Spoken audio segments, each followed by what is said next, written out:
On this episode of the podcast, I have with me Kevin Dotzenrod. He is the Vice President of Engineering at Total Expert. We're going to be talking about actually an interesting topic that's come up and I haven't covered it yet, and that is in confidence. Confidence is king, and dealing with imposter syndrome as a manager is becoming more of a challenge. Not that people are remote for the most part.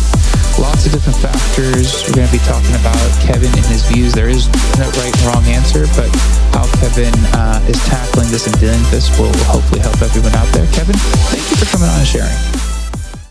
Thanks. Glad to be here. Awesome. Let's start off at the top and get to know what Total Expert does, if you could tell us that. And also, as the VP of Engineering, what are some of your responsibilities? Sure. Yeah. So Total Expert is a marketing automation platform. So we have a custom-built CRM specifically for the financial services industry and those verticals. So this kind of brings together all the CRM capabilities with all the automation capabilities, and data insights is kind of our primary focus. Cool. And as far as my team, I have quality assurance and software engineering here at Total Expert. So we have a group of about 75 in there. So a nice, good-sized team. There you go. All right. So I think this is a super important topic. We don't deal with the mental health side as much as we should. I think this is a good topic. It's actually a few people have asked for an episode around this, so I was really glad when you and I chatted that this would be the topic we're speaking about. And really, we're talking about, at work, obviously, people need to be, feel happy, healthy, motivated, feel confident in themselves. And it's not just, for somebody who's starting off new, but somebody existing on the team. There's a lot of different dynamics. But maybe let's start at the top level, right? So let's maybe talk about what imposter syndrome is, and we'll kind of use that as our, launching point. Sure. Yeah, I guess, again, I'm not a psychologist, but I guess I play one at work from time to time. There we go. For me, it's people feeling like they're faking it. They're really not at the level they're in, and just all kind of the internal conflict and confidence struggles that kind of come along with that kind of broad topic. I guess is how I look at it. Yeah, no, agreed. Yeah, obviously, neither one of us are mental health professionals. We're interpreting it best we can. So, to get official, medical advice, certainly not in this show. And if you want to look up imposter syndrome for full detail, that's probably where you go. But I agree with you. That's kind of how I, as a layperson, view it when it comes to people at work. And I guess the challenge is, you have to be able to help identify somebody who doesn't feel confident, right? Somebody who feels like they need to pretend that they know what they're doing. And typically, once you start finding out, if you find out late, a lot of things are have already gone wrong. I guess as a manager, and you've been a manager, for a while, are there any ways that you have learned to kind of help identify someone who might be going through this? Yeah, I think observations and kind of how they handle themselves in meeting situations, and just take a quick step back. I think the remote world we've kind of grown accustomed to here over COVID has made a lot of the normal telltale signs, I think, a little bit harder to pick up on. You don't have that, walking across the office and kind of picking up on the kind of gestures, mannerisms. So for me, it's really pivoted more to our world of Zoom and trying to see things there. And really, it's up to the kind of the direct manager, I think, a lot. I do skip levels with a series of engineers, but that's not happening on a weekly basis. But it's those personal conversations, I think, is kind of the best way to really start diving into it. But I do think it starts with just observing how people interact in group discussions, even sprint planning and how they participate in some of that, and how they may be hesitating or holding back, especially when they know the answer to a thing. So I think it really is just trying to be aware of and picking up on all the different signals that a person may be displaying. Absolutely. And I guess we could maybe even talk about two distinct situations, right? So one is someone who's new to the company. We don't have a baseline of this person. They're coming in, even if they're coming in as a, just an entry level person, let alone somebody hired into management. there's lots of expectation. There's a lot of, energy when that person's starting. They want to, go crush it and look good in front of their manager. And sometimes maybe they start saying yes to stuff just because they want to, they want to portray themselves as someone who's a go-getter. Is that a risk for people who join a company and are new to a team? Yeah, I guess, especially at the entry level engineer, and this is just my opinion, I think being as fearless as possible is great because you're, no one expects you to know a lot of the things. So throwing out ideas and just kind of diving, face first into things is just, I think, just the fastest way to learn. If you can paralyze yourself by just thinking about, am I doing this right? Am I, kind of that self introspection on how you approach a problem. So I think that tends, and I think that's why, at least in my case, you see the imposter syndrome more with more of the senior, honestly, the mid to senior levels than you do, because I think there's a more level playing field. Like, we'll regularly hire entry-level engineers in groups too. So they have kind of a natural buddy system, whereas an individual new to an organization with maybe a stellar background, but in a different tech stack or whatever, all these things make them a little bit second-guess themselves, especially because they know as a senior engineer, there's a feeling I should know everything, or I should know how this works. And then again, you take that and combine that with the remote collaboration environment we're in now. You don't have that hallway conversation, roll your chair up to the next person and ask a question. So I think it can make it even harder for people to or for them to either experience that or overcome it. Yeah, I mean, that 100% makes sense. And I was actually thinking about people who are promoted into management, because it's almost like a whole new, it's a whole new area. If you've never been a manager, especially first-time managers, and we talked about people who joined or move into senior roles or are hired into senior roles. It's their first experience, but at least they've done the job for a while. Sometimes you have people that, obviously were tech leads, but now have to be full people managers, and they have a lot of responsibility. Conceptually, how do you run one-on-ones? Their job is now to, be able to identify the person who might not be contributing or might need help, and they've never done it. I guess when you're looking at, your managers and maybe previous work with managers, how do you make sure that management layer is especially first-time managers are properly supported so that they don't feel like they have to fake knowing what it takes to be a manager? Yeah, I think a couple. I think finding other managers that are maybe not, haven't been it for years and years, but are more recent, but have kind of gotten to their confidence point or where they feel comfortable role is a good to set up just as a kind of a buddy that they can bounce questions off. They don't, report directly to them. They can kind of story tell and go through scenarios together is one important aspect. And the other is what I always tell anyone that is moving into a leadership position is to build your brand on your strengths. Don't emulate. I think that's where a lot of people can struggle and again, with that imposter syndrome piece where they're not only emulating, but they're comparing to how another leader does it. Whereas I always use the analogy of, the old video game where you have X points that you can use, some on speed, some on strength, and all this and it's better to spike on where your strengths are and use that to guide how you would lead. And I think that it's just more authentic, it's more genuine, and you really are playing your strengths. You're not over indexing on your opportunities and kind of gaps. Of course, you want to grow as a leader and individual as well, but it allows you, I think, to kind of get out of the gates more confidently because you're going off of you're leading by what your true strengths are, to be your true strengths. So I think that's an important thing is just not emulating someone else, even if you respect them. It's great to ask their questions, but it's an individual sport being a leader, and you should really just take advantage of all everything that's gotten you to the point and made you ready to be promoted to that position as well.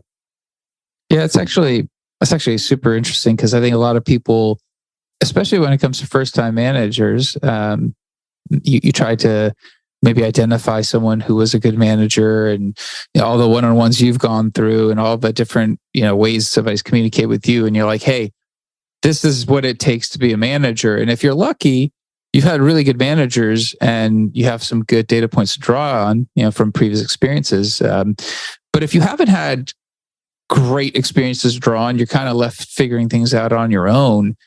I guess this person, if especially let's say we're talking about first time manager in this case, when they're being promoted into that manager, what should we be doing? Or I guess even better question maybe is, in general, when we have a first time manager, knowing that we don't want them to emulate and we don't know what their previous experiences are, what can we do to support them so they don't feel like, they have to pretend they know the role? Yeah. I mean, I think part of it is having a strong relationship with that person, so that, and that's really on you to make sure they feel comfortable and there's a layer of trust there, and so they can actually ask questions that maybe they wouldn't be more comfortable otherwise asking. And as well as really being good about well-rounded feedback with them.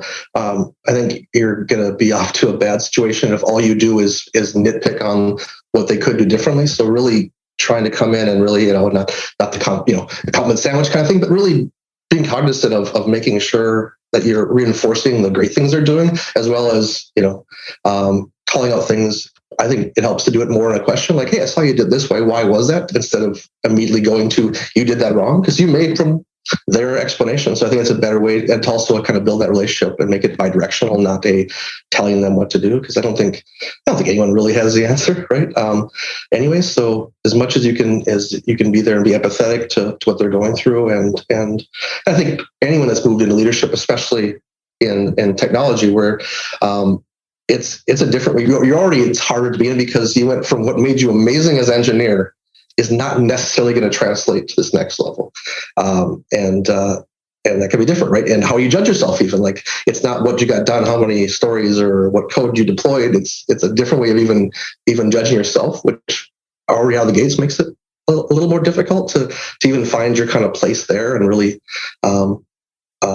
make sure you're judging yourself based on how you're, force multiplying in the team and that. So it's already hard in that respect, because it's just not as data driven and easy to see your accomplishments as later. So really, I think it all starts with empathy and relationships. But I think as well with that, anytime that you're trying to be empathetic, there also has to be an accountability piece. So you don't want everything to be a crutch. So it's really the balance of empathy with accountability.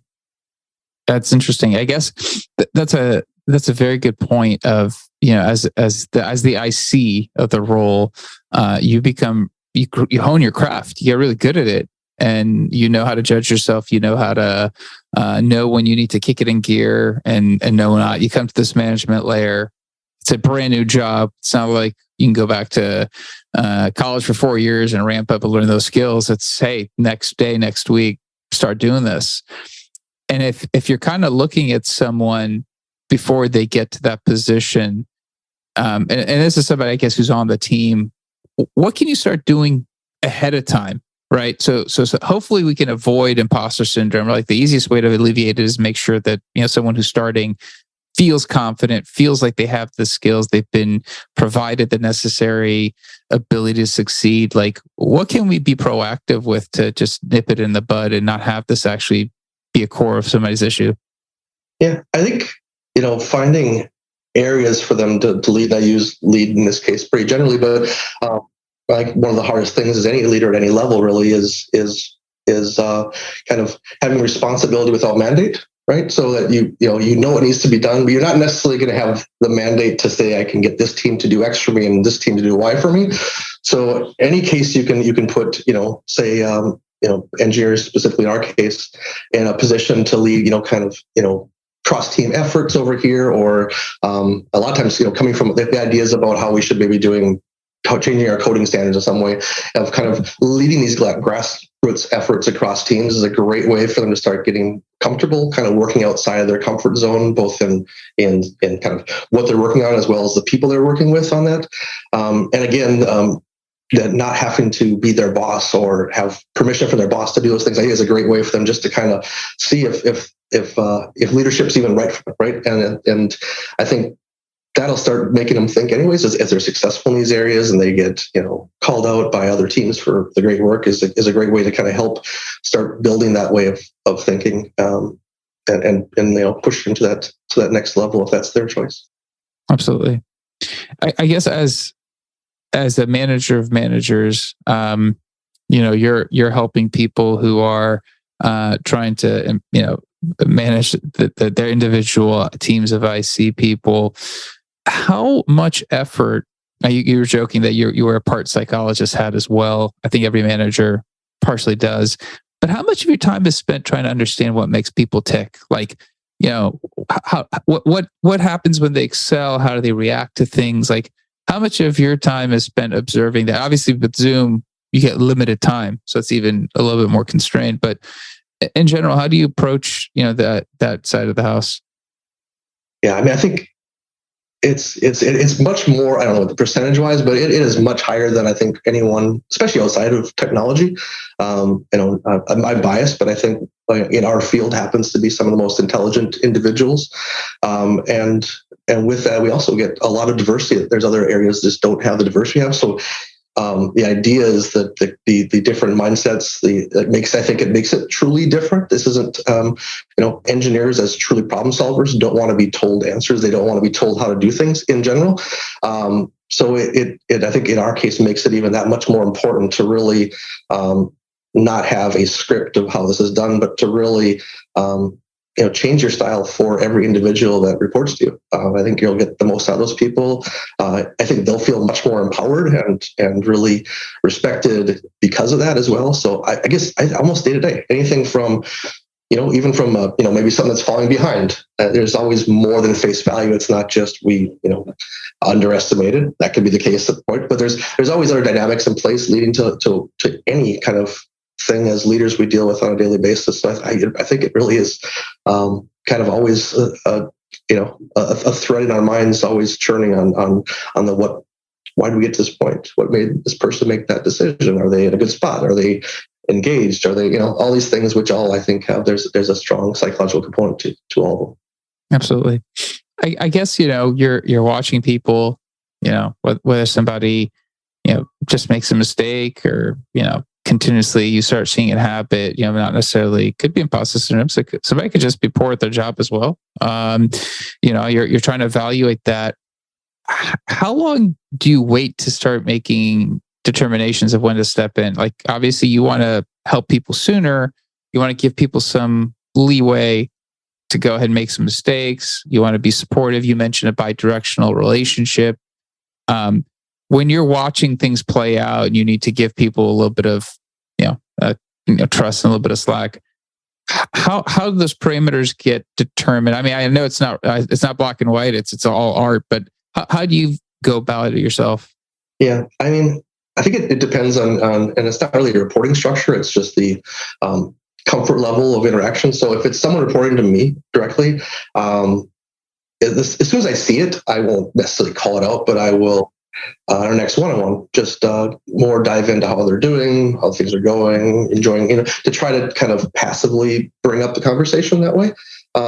If it's someone reports to me, that I don't want to make it worse by getting involved, because it's not that they're doing anything wrong. It's truly from worrying that they're in a good state confidence-wise. So that I would probably, if I see it, I'll probably talk more to their managers. Say, hey, are they doing all right? Are they feeling good about things? And if there's opportunities to do a skip level with them, not that being the main subject of it, I will do so if nothing else, just to just kind of hear how it's going, to see if I'm picking up on more that I should be concerned about. But I like it, and I think it can vary from person to person too. On when, so I think there's a gut feeling on when's the right time to engage.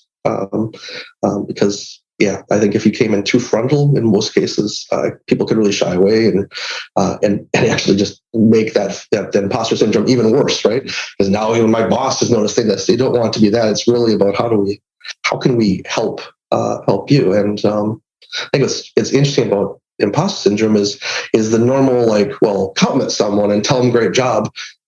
In that case, it actually can make it much worse, because now you're fueling that imposter syndrome by giving them compliments on things they don't necessarily agree with.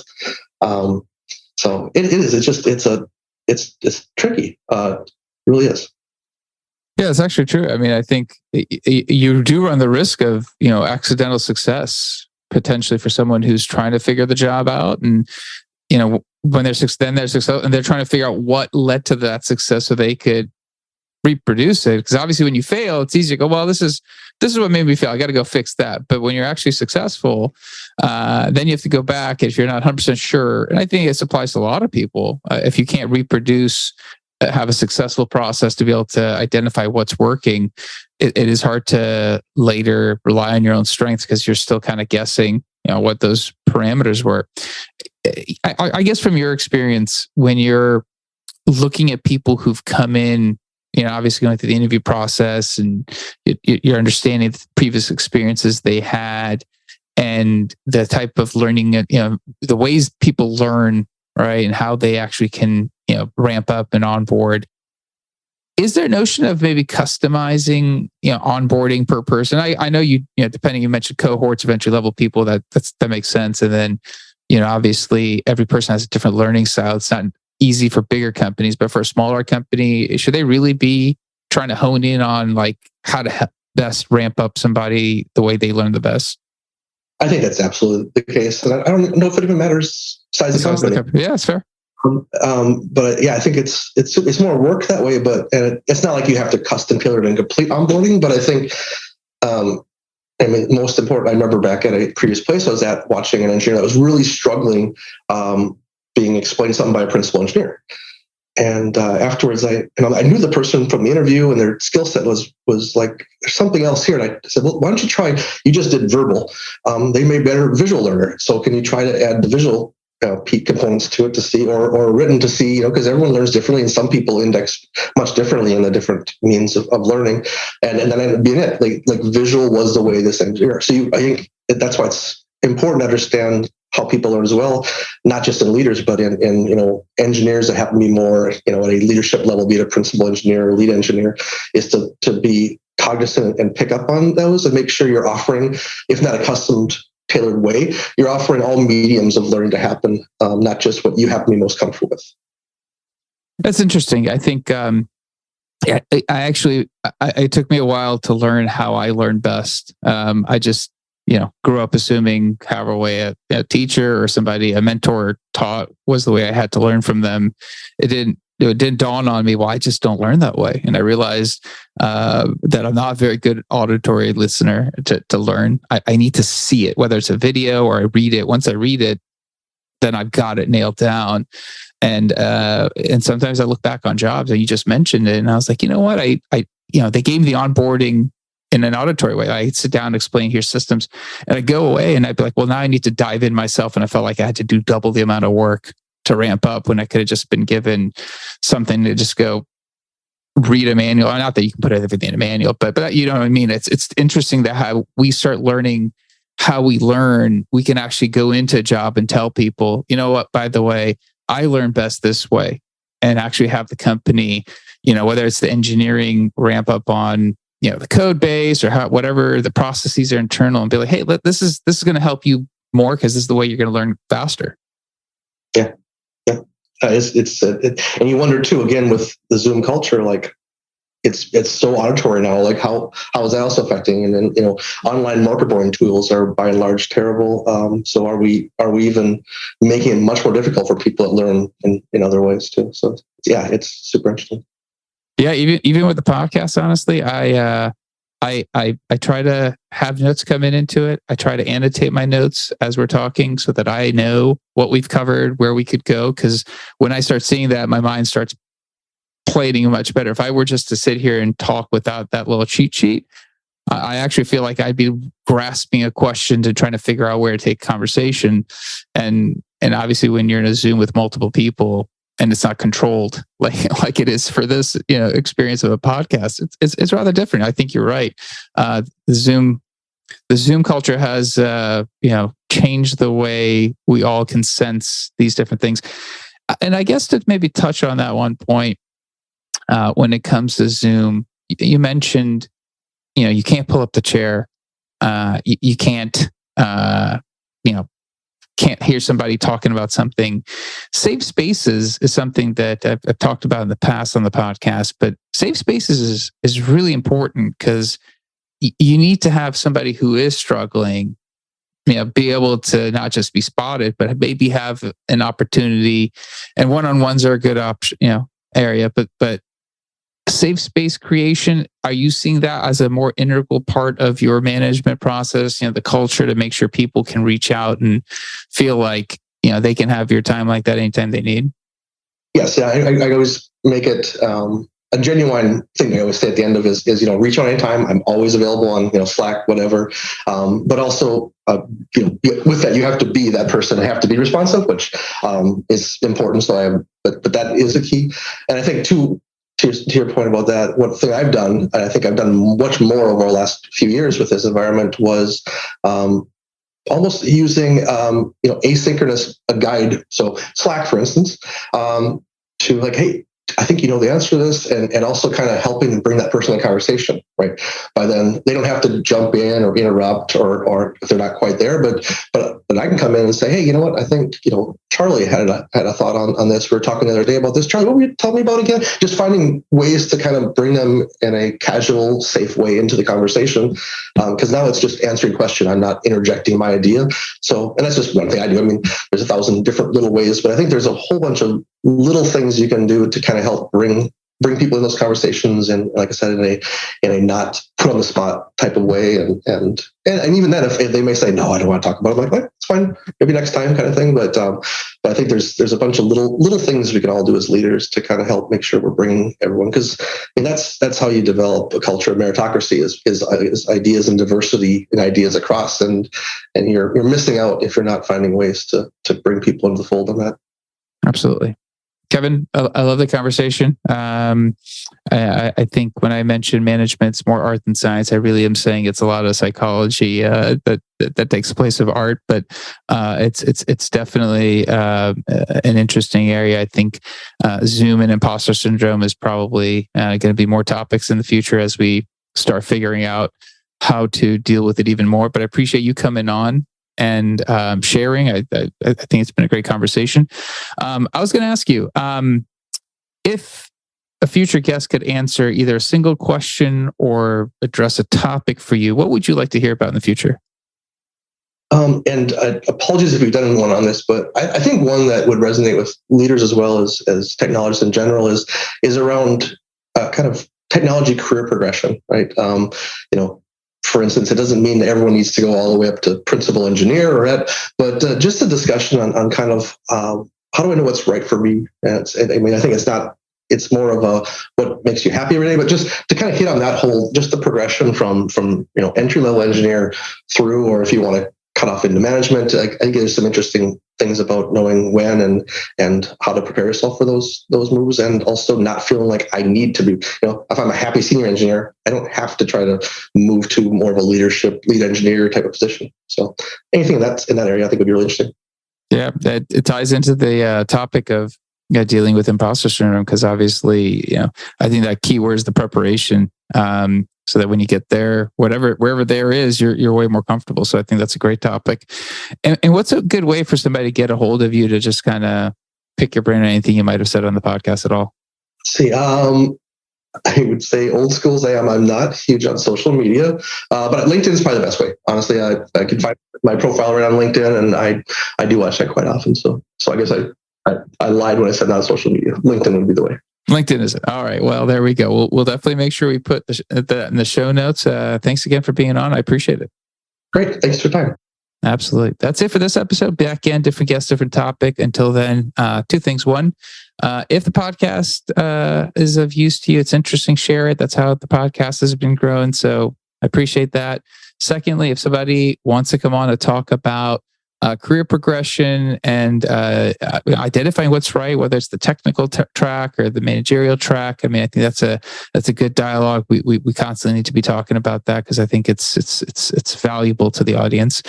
Please let me know. Love to have you on, or if you know someone, have that person on. That's it for this episode. Back again. Thank you. Goodbye.